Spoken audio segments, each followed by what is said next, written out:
Don Mann, SEAL Team 6, star and host of Surviving Man All-Stars, and The Mission. Get stronger, faster, smarter, and do something good for others every single day. I'm thrilled to share some incredible insights from our latest podcast episode featuring the legendary Don Mann, a retired Navy SEAL with a wealth of experience and wisdom. This conversation was packed with powerful lessons and inspiring stories that I just had to share with you all. Here's a sneak peek into Don. Don is often a guest on TV, radio, podcasts, and blog sites, discussing current events, military issues, and has written over 20 books. Don is the TV host of The Mission, Surviving Man, and Surviving Man All-Stars. His co-hosts include MMA legend Randy Couture, Sherriff Lamb, an American law enforcement officer and politician who has served as sheriff of Pinal County, Arizona since 2017, and Kerri Kasem, an American nationally syndicated radio host.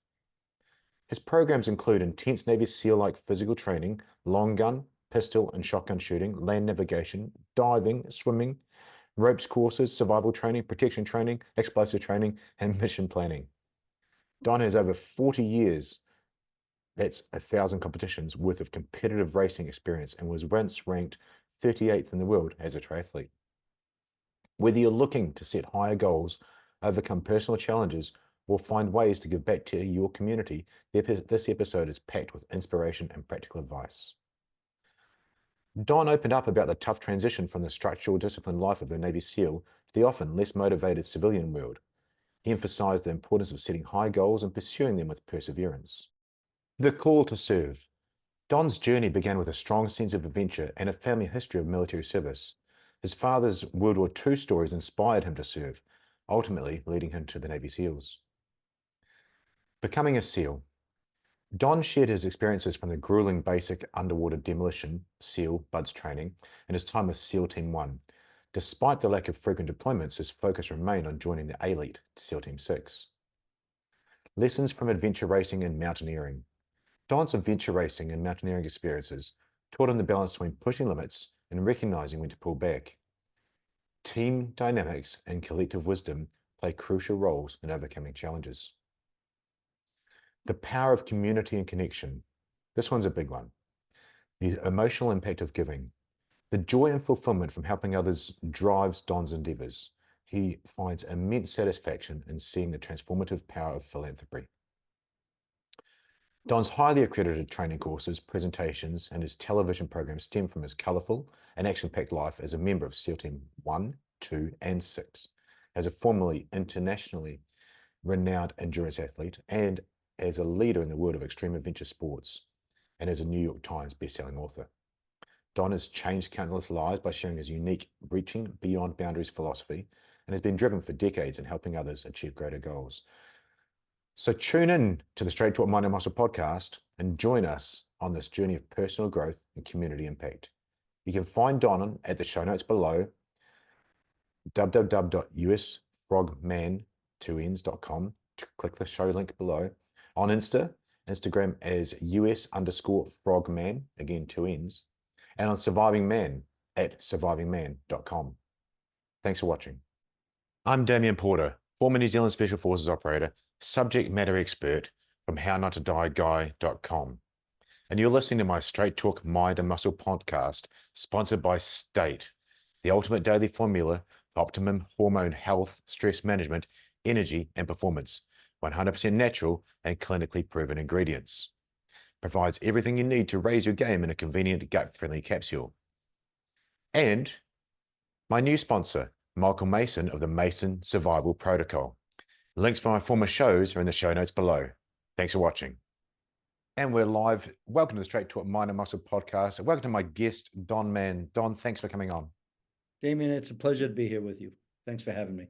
You're most welcome. Did a little bit of research into you over the past the time that you were recommended to me.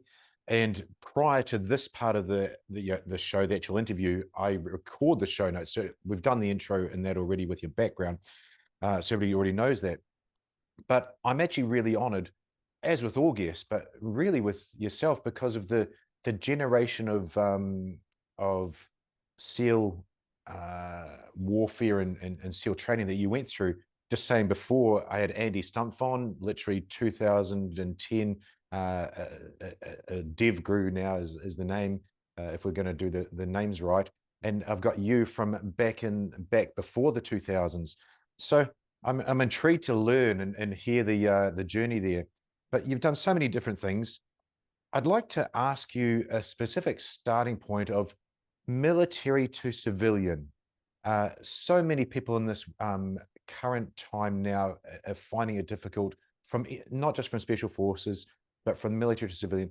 How has that been for you transitioning from such a lifestyle you had in the military and an elite forces and instructing and so on to the civilian world? How's that been for you? Well, Damien, it was they always would say it's a big transition going into the military from civilian life. That leaving civilian life and going to the military, it's drastic. I found that smooth. I love the organizational, I love the structure, I love the discipline. To me, that was natural.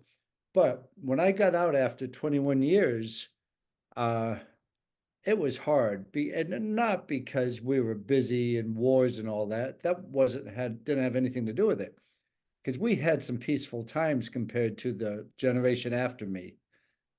But what I found difficult is going into mainstream society, and everybody, you look around, nobody was motivated, it didn't seem. And I like to say, when I do my talks, I like to say that, why not set goals really, really high and go after them? I call it a macro goal, and go after these micro goals to try to reach it. If you don't reach it, just change your micro goals, but never give up on that big, big goal or the objective or the mission or the macro goal, whatever it's going to be called. But I realized when I got out that a lot of people, they seem to set the goals low, they achieve them, they go home and they're happy with themselves. And I look at this and I wonder, these people are going to go through their whole life without getting much accomplished, and they'll never reach their full potential. And that still bothers me now. I find it difficult being around people who don't like to push themselves some way or another. That was the biggest thing I took away from going into civilian life after leaving the military. That's intriguing. And you actually brought up a point. Going into the military was hard, and I think so many of us forget about that transition. But transitioning out of military, SASR operator here, Nick Caldwell, friend of mine and a guest on the show, he said it was harder than war. Um, Really interesting point you said about their motivation, their goals, and them lacking in that. I would agree. I would definitely agree with that. Um, Mhm. Now let's paint a picture and go back a little bit to your military life and why that's occurred, because you are definitely one of the high achievers that I've seen just in your mindset and the way you speak. Uh, I know that you joined you went through BUDS and went through the SEALs and eventually in the SEAL Team 6, which you get to. But what sort of got you into the military, and what was your pipeline to go to SEALs? Well, I had a lot of energy. And when I was a young guy, a teenager, before teens, I was always looking for some sort of adventure and running through the woods as far as I could and trying to find my way home in the fourth grade, little things like that, trying to outrun the police on my motorcycle before I had a license. I always was looking for adventure and excitement. And I was kind of had this energy and I didn't have a path. Fortunately for me, I had really strong, good parents. And my father was a World War II vet. And my father and his two brothers, my two uncles, and his sister, my aunt, when the Japanese hit us in Pearl Harbor and they struck America, they all quit what they were doing. My father was in high school. He quit high school. They all joined the military. So my grandparents had 4 stars on the door in the front of the house. And my family is very, very patriotic. And we would have dinner, and my father would say a prayer for, veterans who may have been hurt, lost their lives. But and my uncle was shot down. He was a prisoner of war. And so the military always meant a lot to my parents and their generation, but it instilled into me as well. So somehow in back of my mind, even though I didn't have a clear direction what I wanted, I knew I had to serve. I had to serve. And so I wanted to be a Marine. I wanted to do something physical because back when I joined, there really wasn't anything out about SEALs. SEALs were kind of still mysterious. And I went to the Navy recruiter and the Marine recruiter, and the Navy recruiter told me about BUDS and SEAL team. And that hour I spent with him changed my life. I found what I needed and wanted, and I'm positive there's nothing else in this world I would have been happier in doing than what I had selected there. That was it for me. What a great answer. And I find that with so many special forces guys, but you said there to serve. That's one of the key things I took out of that small part of what you're speaking to. I was lucky to have enough to have the Sergeant Major of the New Zealand Army, who ironically was my assault sergeant in New Zealand SAS and worked his way up to such a lofty goal. And speaking with him, current, which was amazing, his job was to serve others. I was quite stunned. You know, the highest ranking soldier was to serve others. I was quite blown away. And you said the same thing. And it's been a theme. We're speaking about Andy Stumpf earlier. His same thing. He just wants to help other people, and he's got a great platform to do that. So that's very common and really nice to hear from you. What was your progression? I'm maybe getting into the military side of things now. With the SEALs, the regular SEAL teams, did you go on operations that you can speak to? And it's pretty easy with me, very open, but also it's very easy to say, hey, can't speak to that. Did you go on operations in the regular SEAL teams? And then what was your motivation to push to screening for SEAL Team 6? Okay. Well, could I mention one thing before answering that? Of So I don't course. forget. But I want to answer both, of course. When you were talking about serving people, Thank you. um, a lot of folks, I'm sure they do the same with you all the time, and they've been doing it to me for over 20 something years now. People always ask, how do you get in special forces? How do you get in Delta? How do you get in these special units? How do you get in SEAL team? And I would just ramble on forever trying to figure out a way to describe it to these young people who want to be SEALs. But I finally figured it out.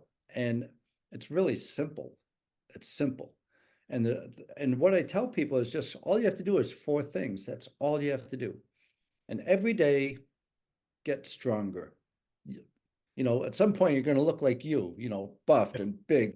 Just get stronger and don't expect that workout on a silver platter, but every day get stronger. And you figure out how to do that and measure it so you know for sure. Number two is every day get faster. If you're a runner, go ahead, do hill repeats, sprints, track workouts, fartleks. If you can do 100 sit-ups in 2 minutes, do 105 in 2 minutes. Swimming, if you have so much a set time for 500 meters, go faster. But every day gets faster. More importantly, if you want to become a SEAL, every day do something to make yourself smarter. For instance, see what the guys did back in Normandy, in Korea even, the UDT teams, and see what the early guys did, and then see what happened, what they did in that 10 years over there in Vietnam, and then over in Iraq and Afghanistan, and now in over 90 countries. Study and watch the news and pay attention to what the guys have done and what they're doing now. Learn the weapons and the shooting and learn the parachuting and the diving, and you could do all that on your own. So that's the third one. And I think the most important thing, the fourth thing, would be every day do something good for somebody and to serve. And that might be your mother, it might be your father, it might be your best friend, it might be the person you don't even know in a grocery store. But just do something good for somebody every day.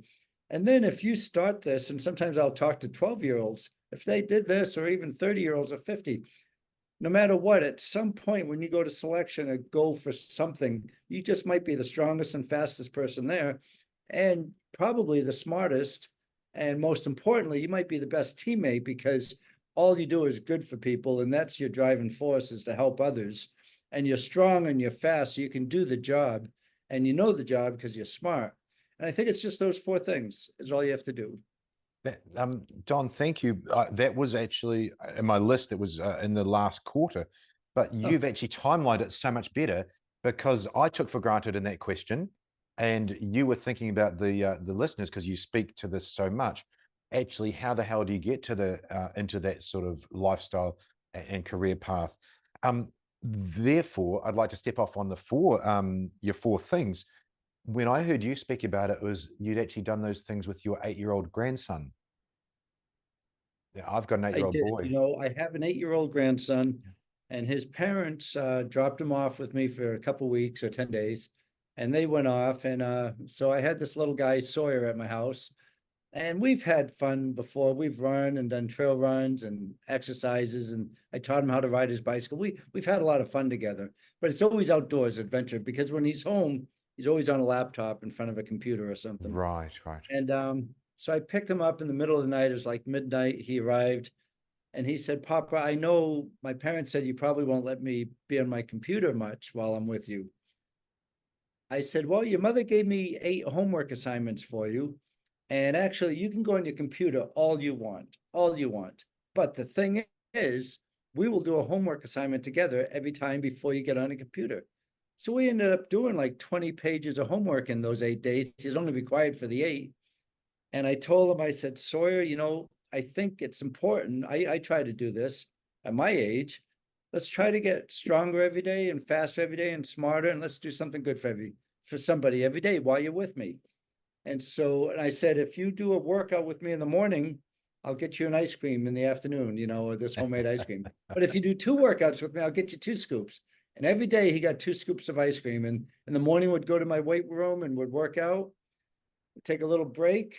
He'd want to get on his computer. I said, "Let's do a page of homework." I said, "I go trail running up in the mountains in the afternoons." And he did it with me. And I timed him every run. And the first one was really steep on the Appalachian Trail. It was 3 miles. I said, "I'm not walking it, so I'm running, but I'll come back and forth for you." He's only 8. Yeah. And there are bears up there, you know, and I've warned him about that. So I said, "I wouldn't run the whole thing if I were you. Just run the downhills and the flats and walk the uphills. And if I don't see you, I'm going to come back for you." And I timed him, and he did the first 3 miles at about a 20-minute per mile pace, which is super steep and some's hand over hand. So that was just about an hour. And I was very proud of him. And the next day we did 4 miles, and the next day 5 miles. And he pretty much was unconscious after that 5 mile run. I had to lift him up and throw him into the back of the car. So the next day I go, "Sorry, you did such a great job. Tomorrow we'll go do the 3 miler all over again, but I'm timing you. You got to go faster." And he was running and he was right behind me, and I heard a crash and he went down hard, and Oh, he had shorts and a t-shirt on, and his elbows were scraped up yeah, and his knees were scraped up and he was bleeding. And there was that pause and then the crying. yeah, I let him cry for a little bit. yeah. And then I picked him up and hugged him. I said, "Sawyer, you are such a tough guy. You're bleeding, but you're fine. And we're still going to finish the run. And I haven't stopped my watch. You still got to break your time." And he did. And he was so proud of himself. And I think that little lesson might be something he'll think back on many times in life. So I had a blast with him doing that. I agree with you, Donnie. We'll look back on that. I'm a dad to an 8-year-old, so I'm the same thing. I'm teaching, and I was talking with uh, a guy yesterday who's going to be a dad. His partner's pregnant, and I said, for the first 2 years of these humans' lives, they don't know what words mean, so they're just watching you, and they're a learning machine. And it's what a beautiful thing you said. Your grandson is literally watching you do these things, and they just it's not derogatory, but monkey see, monkey do. I'm sure you can comprehend that. Yeah. But they just learn by seeing rather than those useless or meaningless words. So I love that you showed him that, and I'm sure he'll be on point for a long time. Thanks, Damon. The other thing that he like a lot of kids, they kind of get lazy and they hang out and they just go through the homework real quickly. And I also had to say, "Sorry, there's 3 types of people. And I know what type of person you're going to be. There's one that does the bare minimum. They just do the homework quickly. They don't really try, and they barely do it some of the time. They're just not very good at anything because they don't try. And then there's a second group of people that get the bare minimum requirements done, pass it in. At least they did it. That's not very good either. I mean, why not overachieve at everything you do? When you get this math homework paper, let's really put a lot of thought into it, and let's do it really neat, and let's be very organized and answer everything. Let's make sure it's right and overachieve and do more than what's expected of you, because that's going to come back at you in life. You'll always do more than what's expected, and you're going to go a lot further than maybe your friends at school who don't do what's expected of them. And he took to heart too, I think. And I love the verbiage you're using there, Don. You're saying let's. And that's what those kids love. They love an arm around them and we'll do this. We'll do this. Not the you do this sort of thing that they're used to. It's a completely different teaching strategy, isn't it? Yeah. Yeah. Oh wow. Wow. This is yeah, I'm excited. So then let's figure out the SEAL stuff, and then what I'm leaning towards there is SEAL Team 6, Marcinko, and screening for that. So if you could just give just a brief overview of your regular SEAL Team experience and then I'd like to touch on the SEAL Team screening and that timeline as well. So right after BUDS, during BUDS third phase, toward the end, you put where you want to go, either East Coast or West Coast. And we used to have those underwater demolition teams, 2 on each coast, and all those were commissioned into SEAL teams, in the early 80s. So I wanted to be at SEAL Team 1 or SEAL Team 2, because the others were underwater demolition teams. And there was a SEAL Team 6, but even us SEALs didn't know much about it. Yeah. It was really, really secretive. So I got orders to SEAL Team 1, and I was ecstatic. I was so excited. It was toward the end of the Cold War. We did little bits here and there, but not a whole lot. I did do something in Africa that was pretty exciting, a mission. But the missions were far and few in between. It was mainly training and training other people in other countries. And almost to the point where we were getting bored. Yeah. Not as a new guy, but the guys who were there for quite a while, they had left, they finished Vietnam, and a lot of them were Vietnam vets, and they had a lot of action there, of course. But after that, there wasn't that much work for us. And so I spent a lot of energy on just doing sports and being an adventure athlete. And then my goal was hopefully to get to 6 someday, SEAL Team 6. And again, Damon, we didn't really know what these guys did or much about them. And we heard about Marcinko. And one day when I was in BUDS, I remember looking out my window because someone said, "Hey, those 6 guys down there, they're from Team 6. I just wanted to see what they look like." And they had longer hair and beards, and one of them had like a little gut on them. And I was thinking, those are SEALs, but they were perfect. They were the gray man. They fit in. You could never tell. And that was just perfect, and they were really good SEALs if they're at 6. And but they fit the part of not drawing attention to themselves. They weren't pounding on the chest or anything like that. But I really, really want to get to 6 at some point. And I screened I put in an application to be screened. And my commanding officer recommended me to be screened and to go over there. So then what they do is SEAL Team 6 will send out a group of people to come screen you. Marcinko had just left to go to Red Cell, and Bob Gormley had taken his place. Right. So Bob Gormley came out, and 4 or 5 big guys, intimidating looking guys, and you're just sitting there answering questions. And the thing is, now there were 6 SEAL teams. There were SEAL Teams 1, 3, and 5, 2, 4, and 8, conventional teams. Then 6 was out there on its own. SEAL Team 6 could go to any of these 6 teams and pick who they wanted, take them and bring them to 6 without anybody stopping them, So they were losing a lot of the good guys from a lot of the teams. But when they came over to SEAL Team 1 for my interview, I thought it went okay. And then Bob Gormley came up to my captain, and my captain said, "You're not going to take Doc Mann, are you?" As a corpsman, so they call me Doc. And Gormley said, Bob Gormley said, "We'll take anybody we want." And I had orders in like 8 days. I was gone. It was just that fast.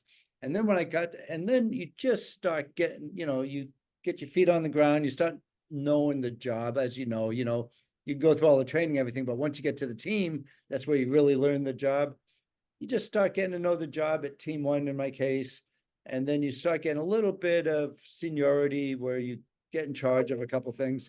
And then you get pulled to six, and then you start all over.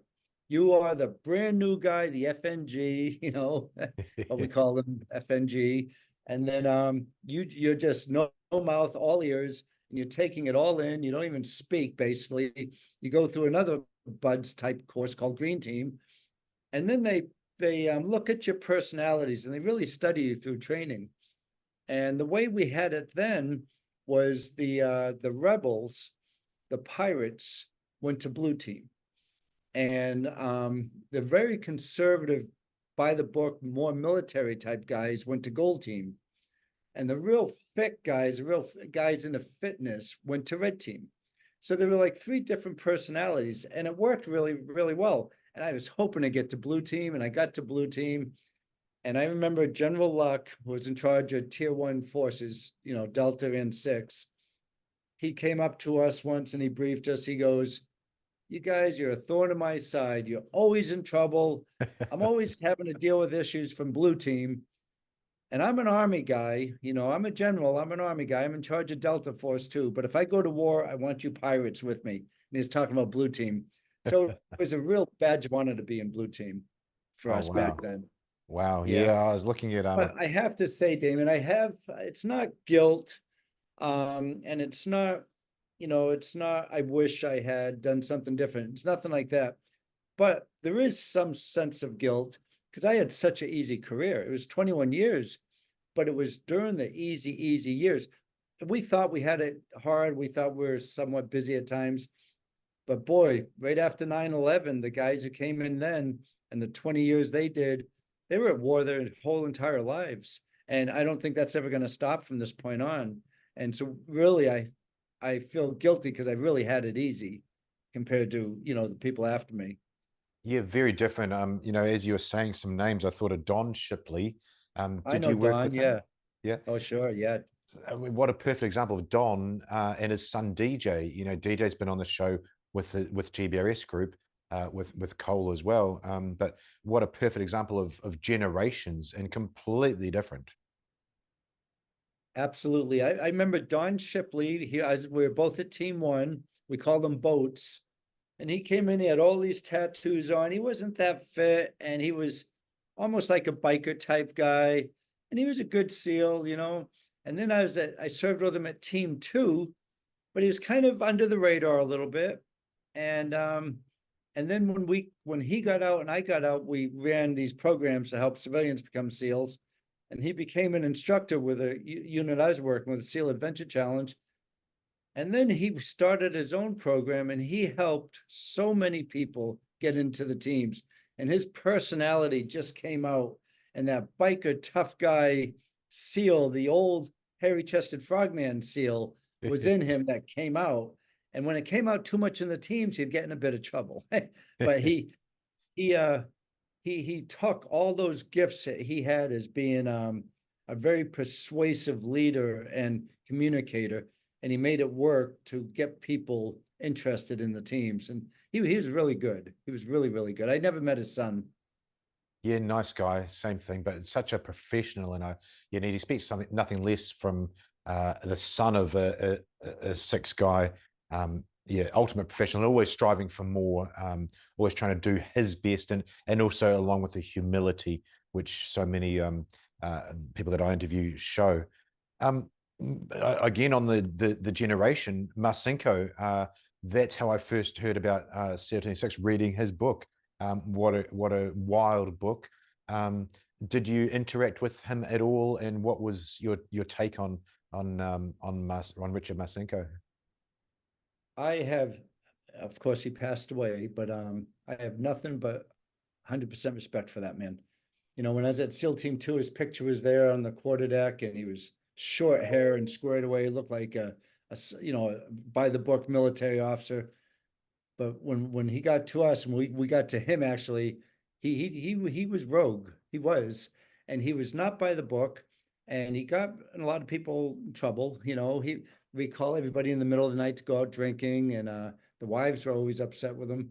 And he was radical. He was a rogue warrior, like the book you read. Yes. But I really, back then when he created SEAL Team 6, the Navy didn't really want a counterterrorism maritime unit, which was what SEAL Team 6 was.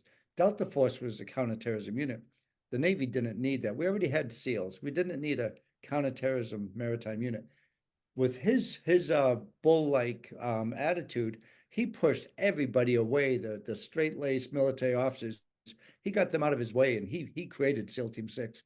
And the men who he chose to be there, the first group, I'm second generation, the first generation of the people he picked, they would live and die for him and follow him to the gates of hell. I mean, they loved Richard Marcinko. The only time I've never heard an enlisted man talk poorly of Marcinko, and the only time I've ever heard any negative things about him at the few times I have were by officers, because he wasn't the by the book officer by any means, which is what I loved about him. That brings us back to the point I wanted to touch on when we first spoke, your first paragraph there, about you saying people weren't motivated. That's paraphrasing. Dan Cooper, another Australian SAS operator, he works in that space now, and he had a statement the other day saying that highly motivated people versus lowly motivated people clash, and these ones here, the low motivated people, the not hard chargers, they'll try and bring those others down, and really with different things, backstabbing, gossiping, innuendo, or whatever they need to do. And I can see how that happened. I was just thinking with Masenko, I was thinking, how hard a mission was he given? Hey, you create this thing that's never been created before. I mean, you've got Charlie Beckwith did it, but he had a template. Like Masenko had a hard road. That's right. That's exactly right. Yeah. Yeah. He was pretty much on his own. And yeah, he was on his own, but he did it. And you know, it wasn't much. When I got there, we were in trailers, single wide trailers. And there was a boat barn. There were 100 of us there. And but Marcinko would say, you know, you guys shot more than the entire United States Marine Corps last year. So we were training a lot, you know, shooting, diving, jumping, and all that. But the missions were far and few in between back then. I can would imagine. like to add something what you just said, Damon, Yeah. because it's happened to me a couple times. Because I am still highly motivated. I love getting things done. I'm busy all the time, and I just like it. You know, I just like it.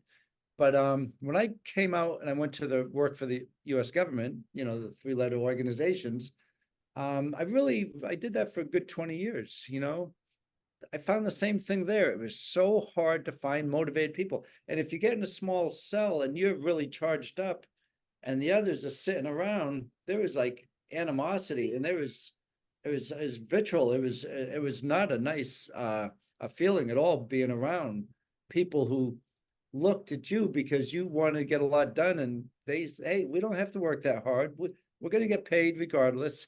The attitude was just, even if there were, some of them were veterans like that. I just will never get that. You said that you'll never get it because you're just doing it for you. And I say that I tell the people the story about PT in the unit once. We did squadron PT. I was on the counter-terrorist team for New Zealand SAS, so the whole squadron goes out and does PT. And I talked about, I jokingly say we're not right in the head, but it just means we're pretty motivated and self-driven. So the PTI, physical training instructor, I'm not sure what they call them over there. We had a regular Army PTI. He was nice fella. He says, "Okay, guys, you've been training lots. We just want to go for a 5K recovery run. Just a recovery run, no big deal. That's today." We go, "Yep, no problem." We all line up at the front gate, and we're going to go run around the compound and things. And we're all just jogging out, having a conversation, nice recovery run. And one guy decides to push himself. Wasn't me. One guy just wants to push himself. He wasn't trying to outrun anybody else. And then, of course, another guy says, well, I'll keep up with him, and I keep up with him. It turned into a 4.5K sprint to the finish. Well, you know, it's so funny. I've worked with the Australian SAS before. I don't think there's anybody tougher or finer military personnel anywhere in the world. I mean, I absolutely loved it. I've been over in Australia. They've come over to work with us, and SAS, SBS, the Brits, the Aussies, the Kiwis. That's me, the Kiwis. Yep. Yeah, you're with the Kiwis. But I've never ever enjoyed working with a finer group of people than the SAS and the SBS. Yeah. Kiwis, Aussies, and the Brits. They're just fantastic, and they have your attitude. They're always light and lively and fun, but so serious when it gets to work, and then they go off and get pissed afterwards, right? You got the terminology right as well. Yeah, Yeah, I absolutely. just loved it because a lot of times, other places in the world, I never had the opportunity to be in New Zealand. Just the only time I got over that way was in Australia, but Yeah. uh, Yeah, that look, I see it in you. Plus, I meant to say you're so humble because you've done all this stuff and you're interviewing other people who've done maybe some of the things you've done, and you just humble and you just let everybody else talk about what they've done. Well, you've done all that and more. oh, You have thank that you. attitude for sure. Thank you. I love, I mean, isn't it amazing? Back when you were in the teams, this ability was unheard of. You'd have to write a letter and send it by mail. And now we're connecting here and sharing stories for others as well. And I'm very grateful for that, to still have some community there. And I wanted also, with a veteran like yourself, I try to get an angle on the show that you haven't done before, because you're on 3 TV shows, which we're going to get into. You're public speaking, and that becomes not a broken record, but that's your story. That's your elevator pitch. I try to get a different angle on things that you haven't spoken about. Going back to Masinko and how we're both saying he's that rogue, it reminded me of David Sterling. And Damian Lewis, the author of many SAS books, there's a TV series based on that, on one of his novels. David Sterling was the same, hated by the officers, and you said you were just out in some containers, 100 guys. Remember, he went out into the middle of the desert with a couple of trucks into a broken down old fort, and they had to become L Detachment 1 SAS. Yeah, that's something. That's really something.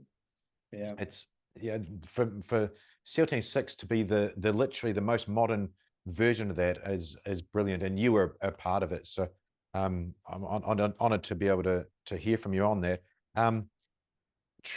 Let me see where we're at. That then gets us to SEAL Team 6, to the TV shows. You talked about you doing adventure racing through your time. What are your shows about? And this is for the listeners and the viewers that don't know. I didn't know until I researched you. What was your first show about, and what did you get out of that as a host?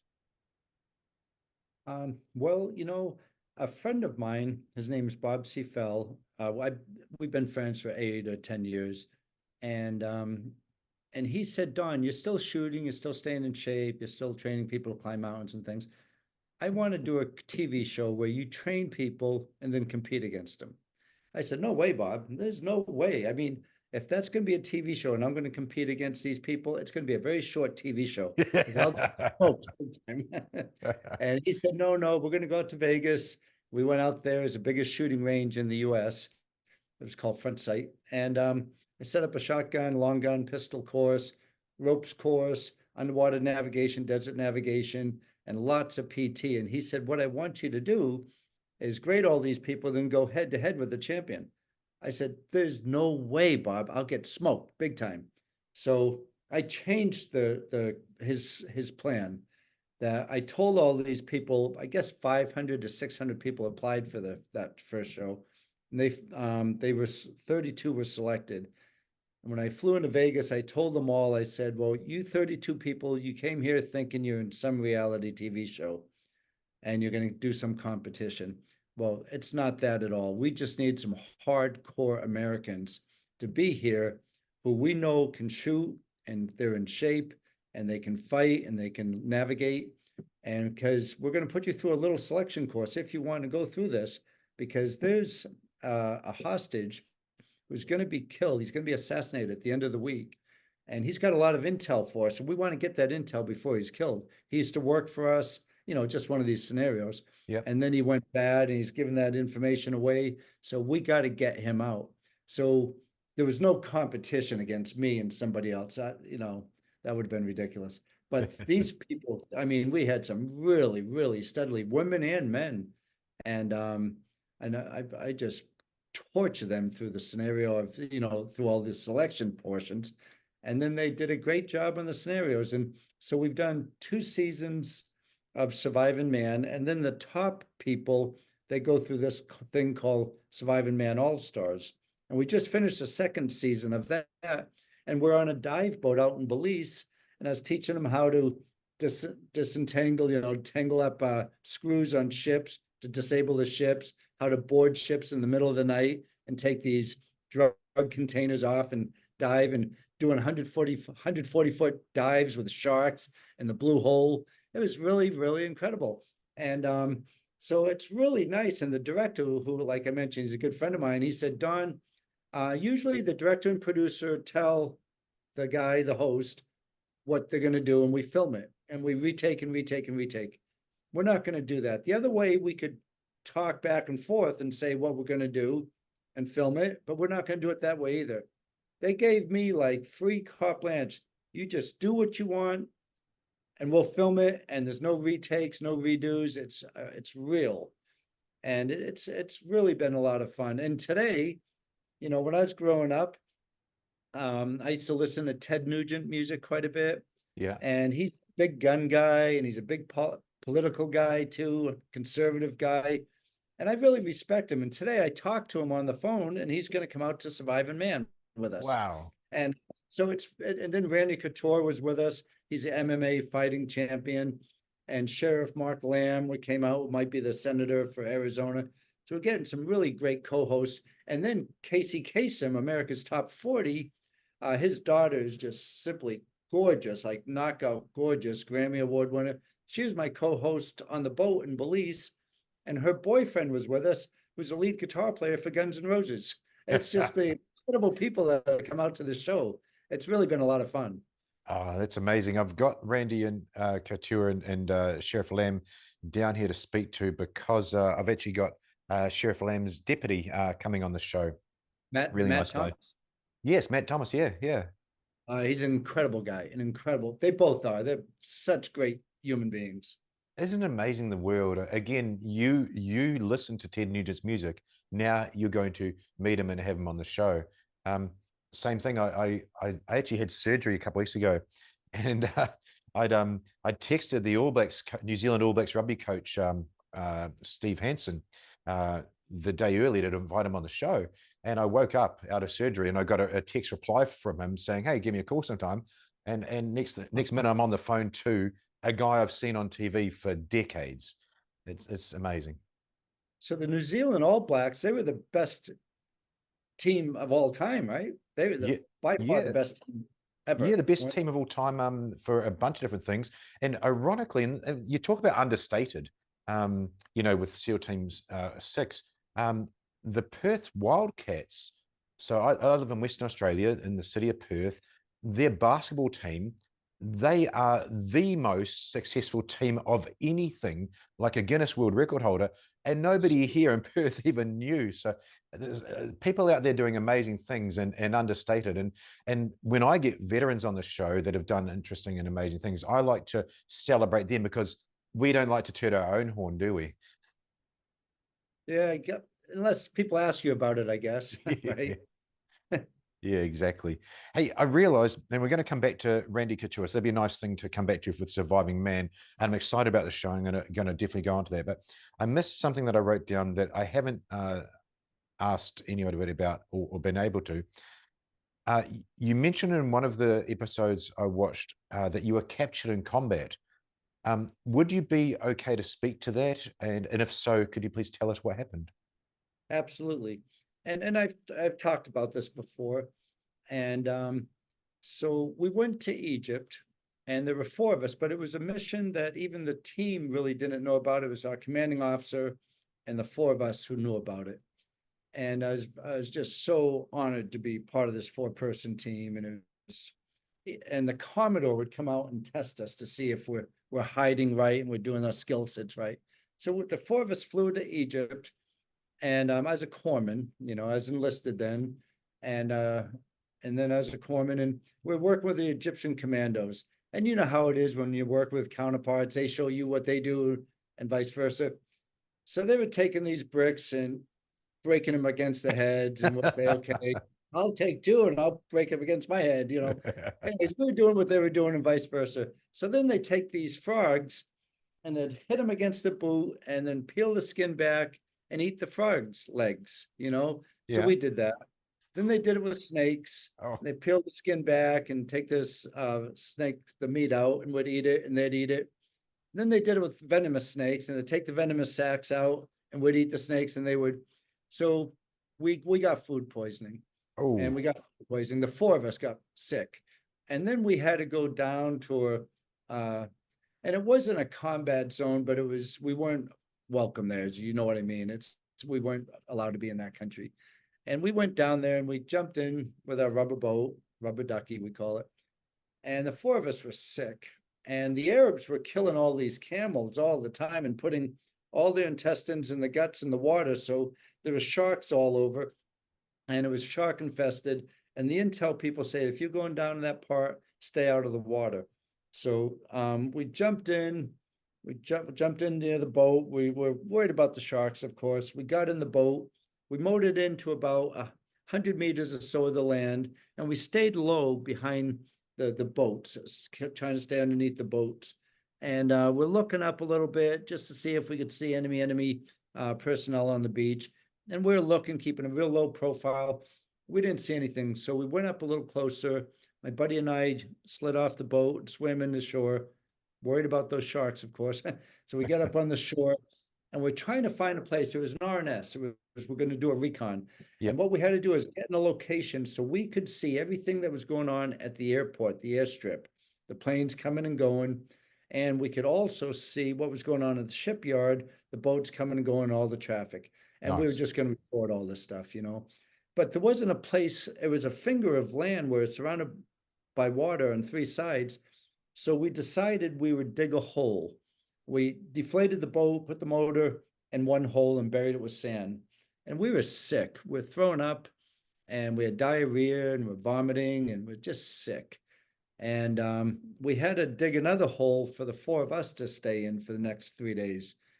And nobody felt like moving, but we're digging the hole, sat inside there. We had our rucksacks and goggles because of the sandstorm. We had our weapons, and we had a desert camouflage netting we put over our heads. And we did all this before daylight.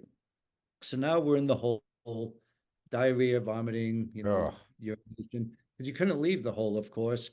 And then at high tide, the hole just filled with water.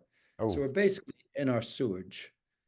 And nobody felt like eating. So we're getting weaker and weaker. And nobody was wounded or anything like that. I got IVs in those three guys as a medic. And they tried getting an IV in me, and they just popped about 10 holes in my arm, and it just got infected. And so we're just laying there, and one person would be alert doing the work. He'd wake up the other guys, would do make sure we're doing the reconnaissance and all, Yeah. and the radio calls back and all. And then on the third day, as sick as can be, we saw this figure of a person walking toward us, and we're wondering, why is that person coming here? It's a desert, and it's all sand, and the wind's blowing so bad, even in the hole, that our ears and our noses were filled with sand. We had goggles on, and we woke each other up, and we saw this guy coming, and we're just sitting there with our weapons pointed up and our rucksacks and goggles. We had long hair and beards at the time. And his eyes got bigger and bigger and bigger as he saw this netting with the four people under it. Yeah. And he raised his hands up and backed off. And rules of engagement, you have to follow rules of engagement. Marcus Luttrell had the same situation. Yeah. His, of course, went much, much worse. But they had to decide what they're going to do, rules of engagement. We didn't even have the discussion. He didn't have a weapon. He saw us and he ran off.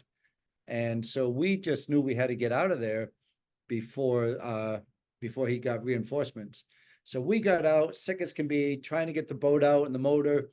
and he comes over the berm with 14 guys, Oh, all AK-47s, their fingers on the trigger, pointing at our chest and our heads. And then one of them was speaking in broken English, down, down, get down. They wanted us to get down so they could shoot us in the back for trespassing. no We said way. no, and we had our hands up, and they circled around us, and they held us at gunpoint overnight. And they kept saying, down, down. And my buddy, Danny, we had these little fake CIA get out of jail cards, and he had one in his rucksack. So he said, wait a second. He went to go get it, and they put 4 AKs right up against his head. Oh, wow. I thought he was going to get blasted. And then he backed off, and they sent a guy out to the village to come back who spoke better English. They said, you trespass, so we're going to shoot you in the backs, down on the Wow. ground.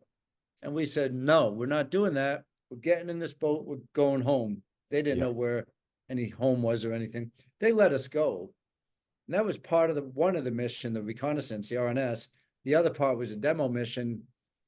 And they let us go. We're out at sea for another night, as sick as can be. We came around, finished the demo op, and we won and they lost.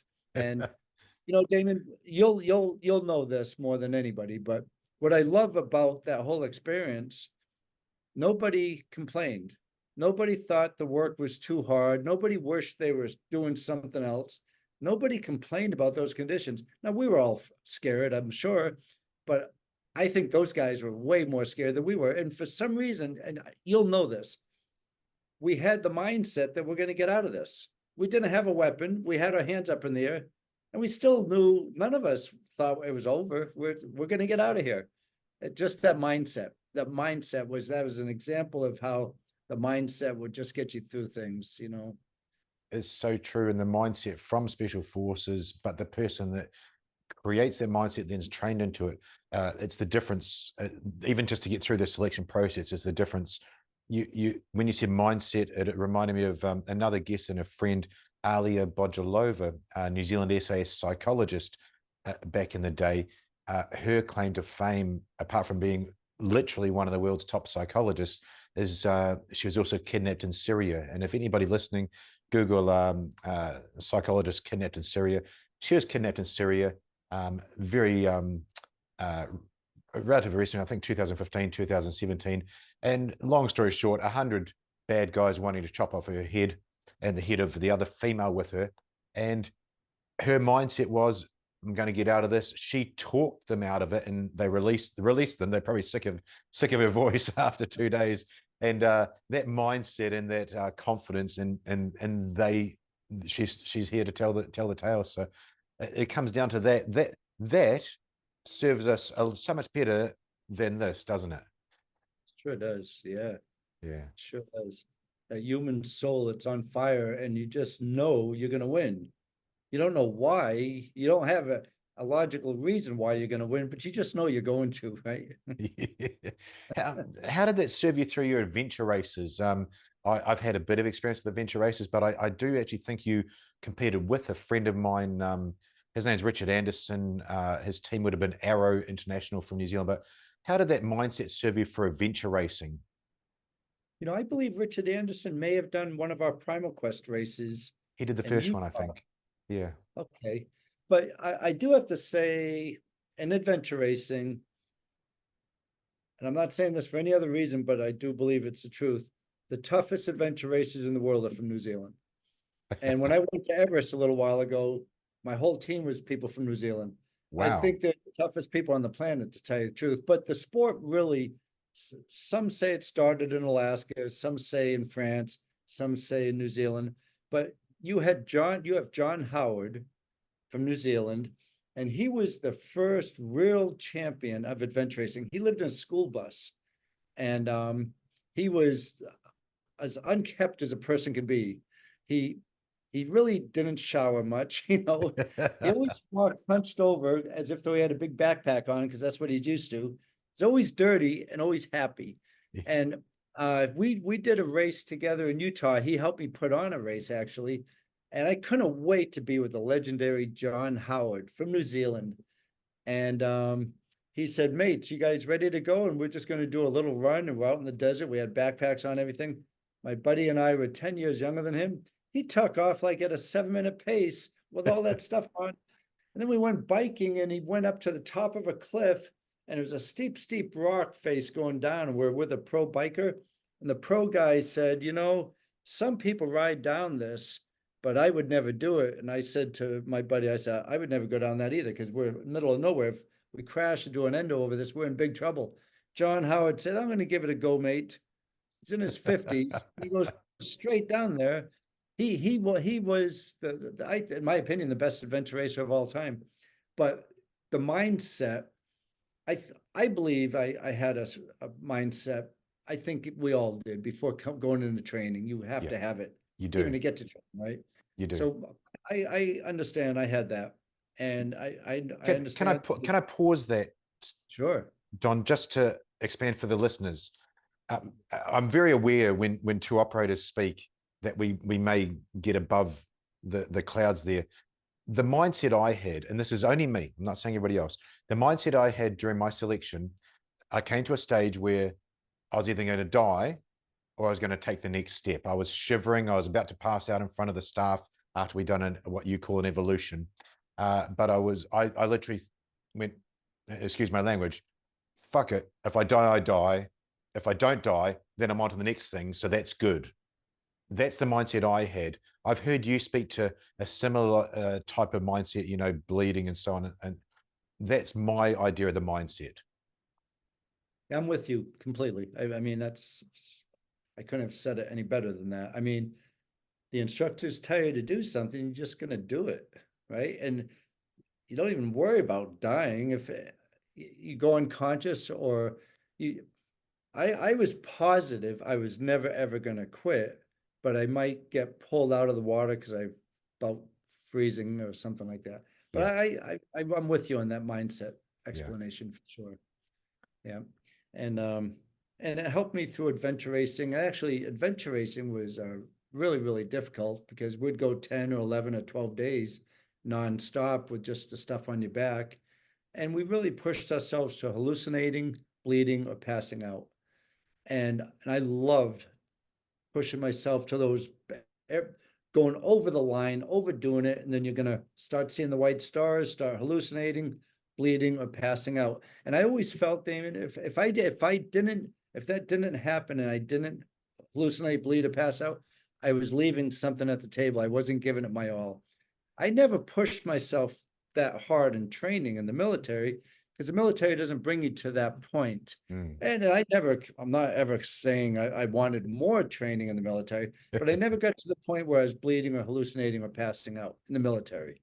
So I loved it that I was able to keep going and to train people who I was working with to go beyond the point of sanity, basically, and go to the point of bleeding, passing out, or hallucinating. I don't believe that anymore, by the way. I always believe that we have this line, if we overdo it, you know, if you give too much to something, your marriage might break down. If you give too much to work, your sport might break down. Give too much to sports, maybe your work's going to break down. But if you give too much, and in this athletic world, your body starts breaking down. I came twice, very, very close, basically on a deathbed because I pushed too hard for too long. I weighed 180. I went down to below 140. Everything was just being used up for energy. And my liver and kidneys shut down and everything went wrong. And I've done that twice because I always believed go over the line of overdoing it, where you're bleeding, pushing yourself so hard you're going to pass out or hallucinate. But now, after doing that for decades, I would never try to encourage anyone to think like that anymore. But now I still think identify that line of overdoing it. And that line changes throughout our lives. Identify the line, but just go up and touch it and then back off. But don't go over it. You know, you're going to have relationship or work problems or health problems. Don't go over it. So now I just think it's smarter just to touch the line, don't go over it and come back. And that is something I learned through adventure sports. I learned through adventure sports the ability of the team to be greater than the whole. I think the quote, operator trying to be a podcast interviewer, is the sum of the parts is greater than the whole. I just found, I'd be feeling good, so we bring the other people up that aren't feeling good, and then when I was feeling down, they drag me along and so on. But the other side of that is, as a team, you can also keep everybody in line, as you said, to not overdo it, to have some collective wisdom. Hey, that's a bridge too far. Let's be clever and go at this pace. Yeah, yeah. Yeah, we learned our early lessons, kind of like the military SEAL teams. We learned it from SAS, SBS, and adventure racing. We learned it from the Kiwis and Yeah, the Aussies. Yeah, yeah. and the That Brits. And the Nathan Brits. Favre, the Oh, he was incredible. I yeah, know God, Nathan.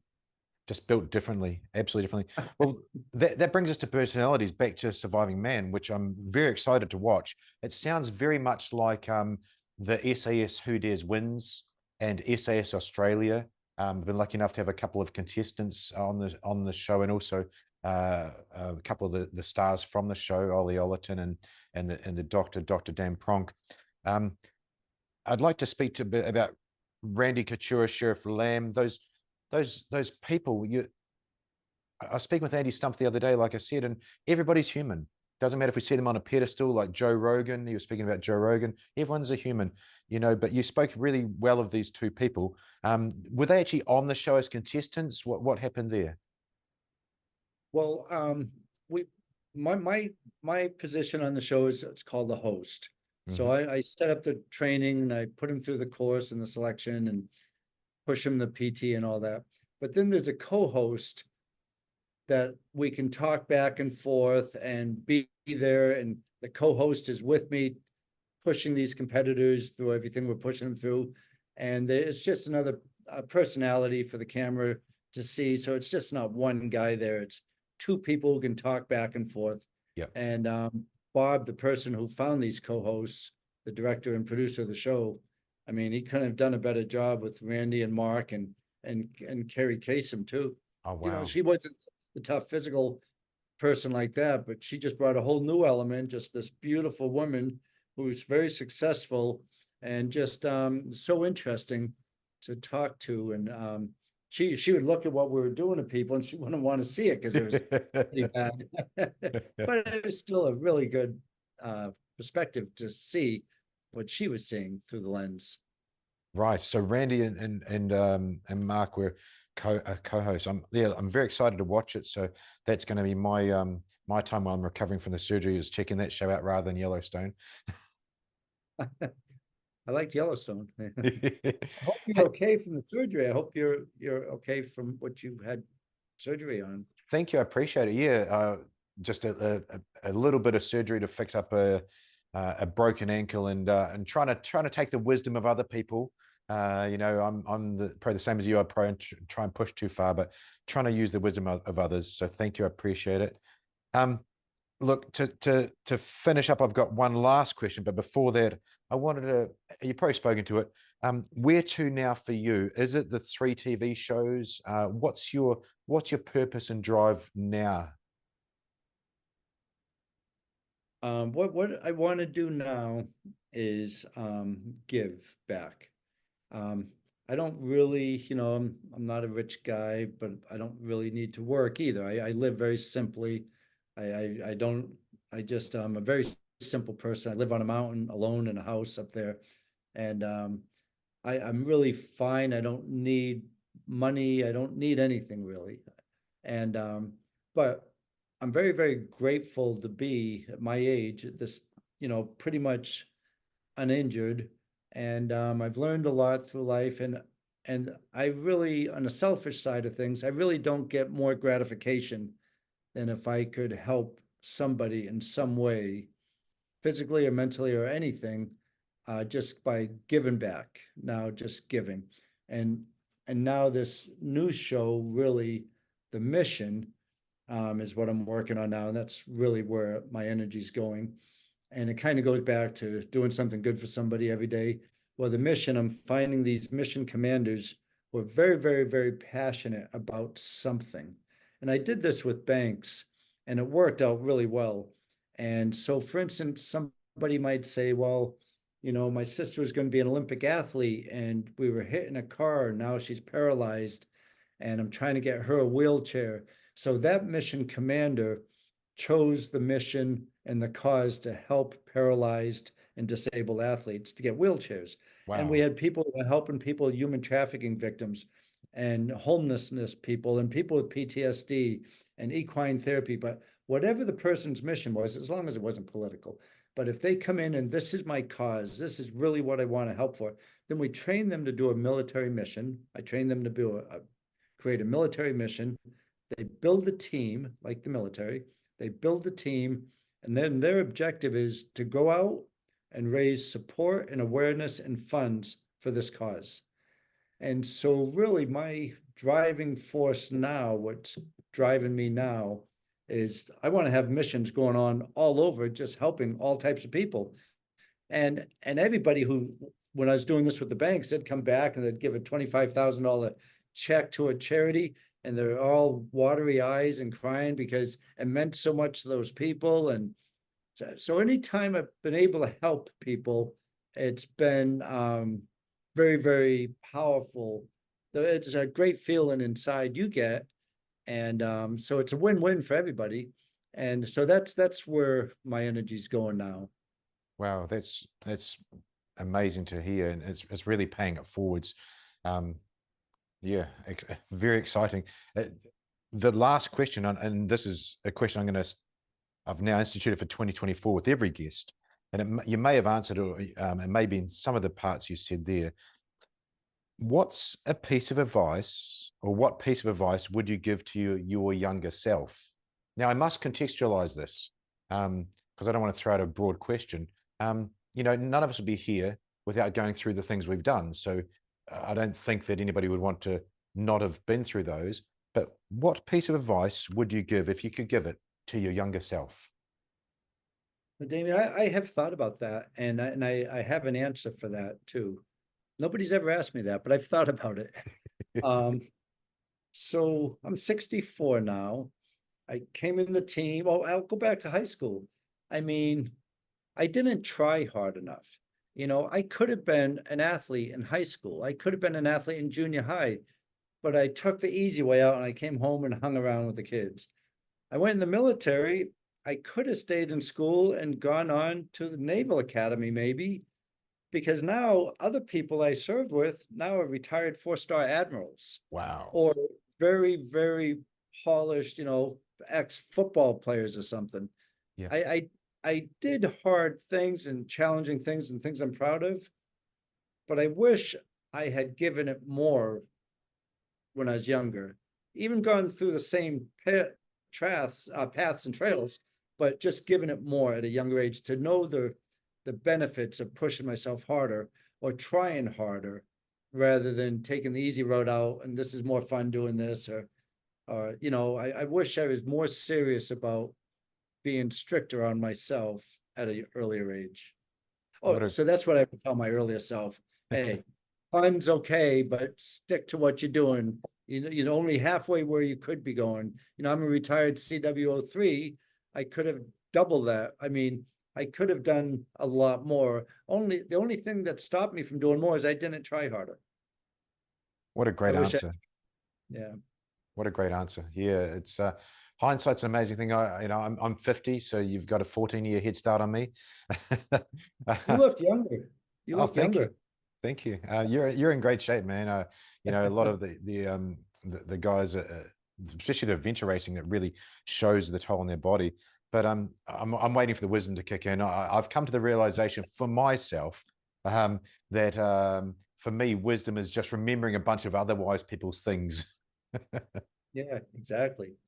Yeah, you can learn so much from just having nice conversations with different people, right? Yeah, And you you do it really all do. the time.